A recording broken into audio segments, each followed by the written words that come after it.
But you're only going to lose money if you sit on your ass and watch the world go round. So jump into that market, secure your second property. Hello, hello, hello. It's not where we start, ladies and gentlemen. It's where we finish. I'm Anthony Gafa, and you're watching Unfiltered with Gafa. We've got a property. We've secured an investment property or our first property that we're living in. We've done some improvements. We're getting more rent. Well, the property's valued a little bit more than what we bought it for. Now, as a part of my investment journey, I'm not going to lay down there. It's time to secure your second property.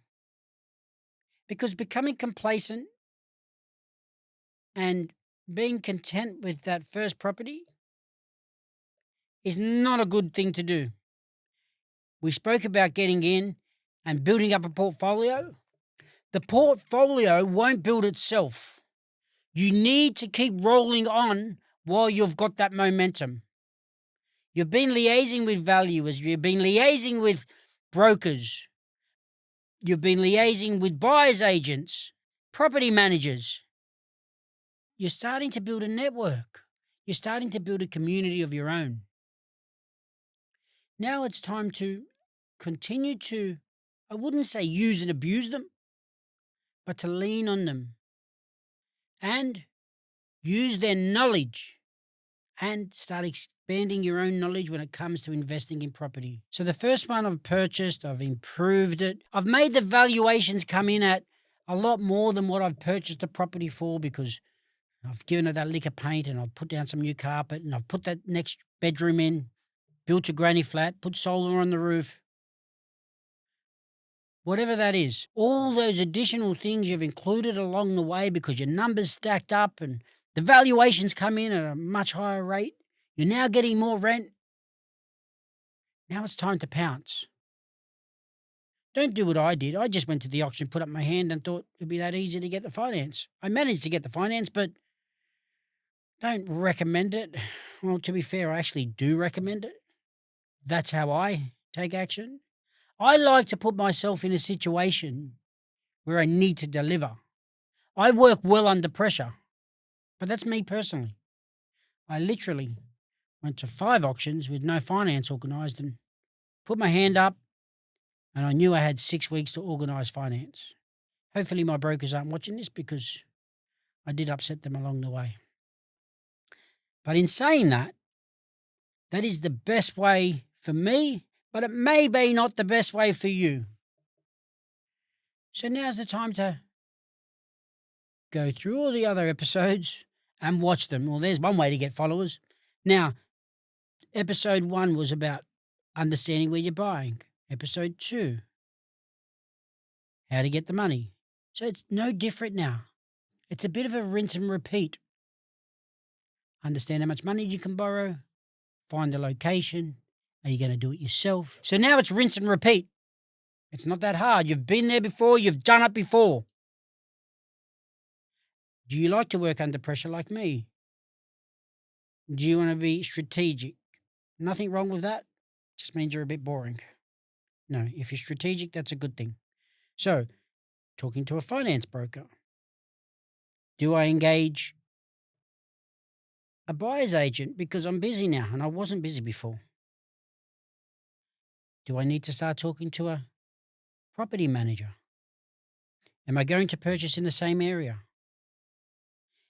Am I going to buy in a different region so I spread my risks? These are the things you need to start ticking off.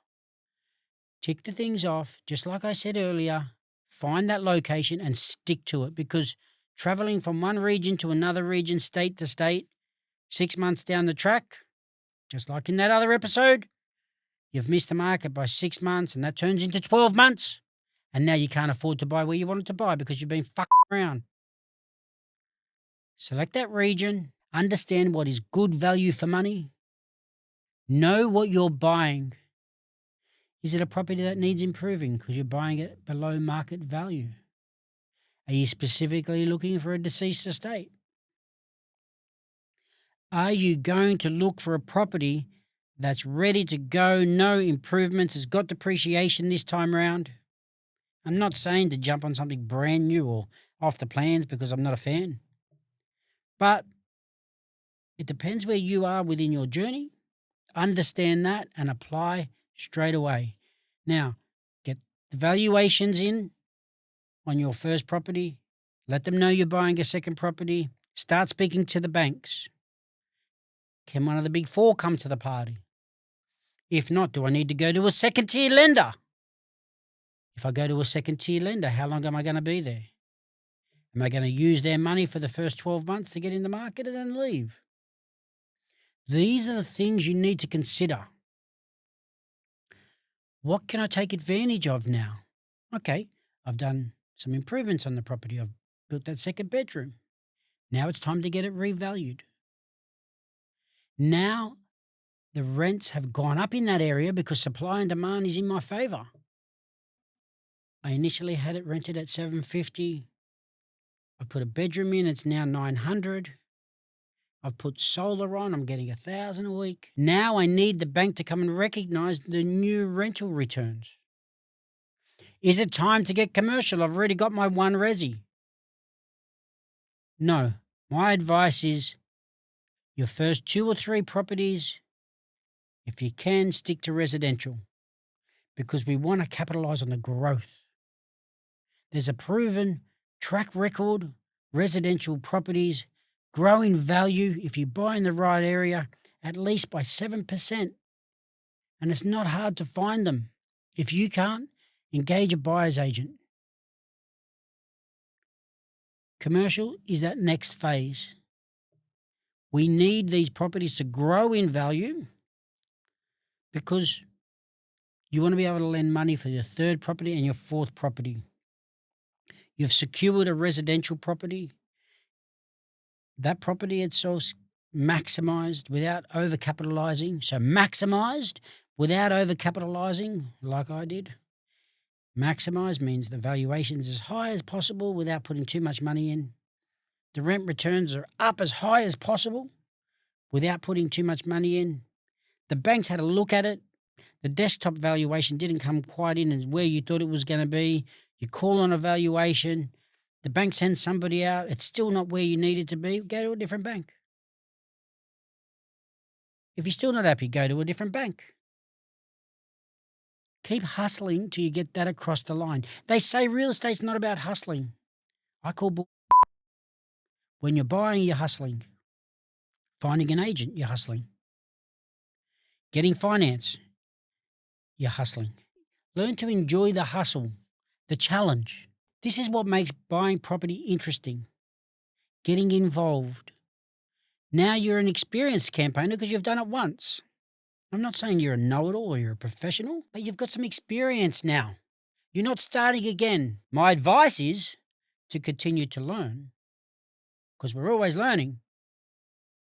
But jump in again. You're not going to lose money, but you're only going to lose money if you sit on your ass and watch the world go round. So jump into that market, secure your second property. Like I said earlier, rinse and repeat. You've been there now. You've done it before. Engaging that agent, the brokers, buyer's agent, whatever you want to do. Now, what are the key differences when it comes to buying your second property? Making sure you've got all your ducks lined up. Making sure you can show the bank, okay, I've purchased the property. I haven't missed a payment. I've made these improvements on the property. You need to take me serious now. I'm an investor. I want to do business. I want to build up a relationship with the bank. That might be your style. Or you might go, building up a relationship with the bank. I want to engage with a broker whose job is to take my offer to town and screw everybody for the best deal possible. Who are you? Where do you sit? How are you going to maximize on your next investment? Because given it's an investment, the more you can typically spend in this scenario will benefit you. If you can buy in an area that's got better growth, better rental returns, my advice is invest as much as you possibly can without sinking the ship. And what we will cover off in the next episode is this. Sometimes it's just too much. Sometimes you just don't want to play anymore. You might meet a partner, whether it's a boyfriend or a girlfriend or whatever it is. It might be time for your European holiday. What do I do then? Thanks for your advice, Anthony. Thanks for your first 10 episodes. But now I'm fucked. I can't go on holidays. What do we do there? That's in the next episode. But moving on to that second property needs to become somewhat seamless. You've dealt with everybody before. You know how to purchase a property. You've got a relationship with a conveyancer. You know how to work with your conveyancer. You know when to save money on settlement. It's all the same. This will get you into that next property. And then you can just rinse and repeat to get to your third property, your fourth property. Then we need to start crossing off. When do we cross that line to go from resi to commercial? When do I drop out my $1 million properties and move into one $5 million property? How do I know the timing's right? When do I move away from buying properties that I can't improve anymore to moving into a property that I can build a duplex, to I can buy a site where I can build 6 units? That may not be for you. Although a lot of people take that journey. So Anthony, I'm an expert now because I've taken your advice and I bought a house. I put a granny flat out the back. I've purchased another property. I put another level on it. They're all doing well. They're all doubled in value in actual fact. Or Anthony, I've doubled my rents. I've now got 4 properties. I picked up a couple of commercials on the way. But now I'm a developer. Anthony, I'm going to become a developer. And, I asked them the question, why do you feel like you're ready to become a developer? Because my reply can be quite harsh. Well, Anthony, my LVR, my LVR was 80%, and now I've got it down to 20%. My properties have gone up in value. I'm getting really good rents. And I'm like, well, that's what we set out to achieve. You've now got a portfolio worth this much, and your loans are down here. So that's great. You've actually achieved what you set out to achieve and what we've been talking about all this time. And yeah, you've got a commercial property or 2, and I'm getting 7% on those. And then they drop the bomb. I'm now going to be a developer. Well, my first question is, how much experience have you got? Yeah, sure, you've given a property a coat of paint or dropped in some carpet. But a developer is the next level. Yeah, but I'm going to put 6 units on. It's a license to print money, Anthony, they tell me. Okay. Well, you go and buy a site and it's $2 million. You think it's going to be approved in 15 minutes? 2 years later, it's still not approved. They're carrying a vacant block for 2 years. The cost of building's gone up. There's a downturn in property prices. All that work they've done for the last 20 years or 15 years in building that solid portfolio has now been taken away from them. So before you go and call yourself a developer, make sure you look yourself in the mirror and you ask yourself this question. Why am I going to be a successful developer? Why am I going to be a successful developer when this family's done it for 3 generations and are on the verge of going broke? Why am I going to be a successful developer when this family take their 3 kids out there, the mum, the dad, the uncle, the grandfather, the cousins, the uncles? There's 12 of them working on site, not from 9 to 5, from 7 in the morning to 7 at night, 7 days a week. It's the common thing about the 7 to 7, 7 days a week. And they're still not making money.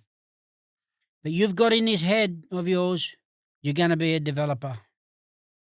Just be careful before you call yourself a developer, because all that work, you've secured financial freedom, and now you want to be the big developer. My advice is surround yourself with the right people, ask the right questions, have a contingency plan in place, because things that can go wrong will go wrong. I'm not saying developers who develop in the right area, with the right resources, with the right experience, don't make money. They make shitloads of money. But are you that guy? That's what I'm asking. Be sure to follow me on I Am Anthony Gafa on all my socials, and my podcasts can be viewed on Spotify, YouTube, Apple Podcast, and all leading podcast platforms.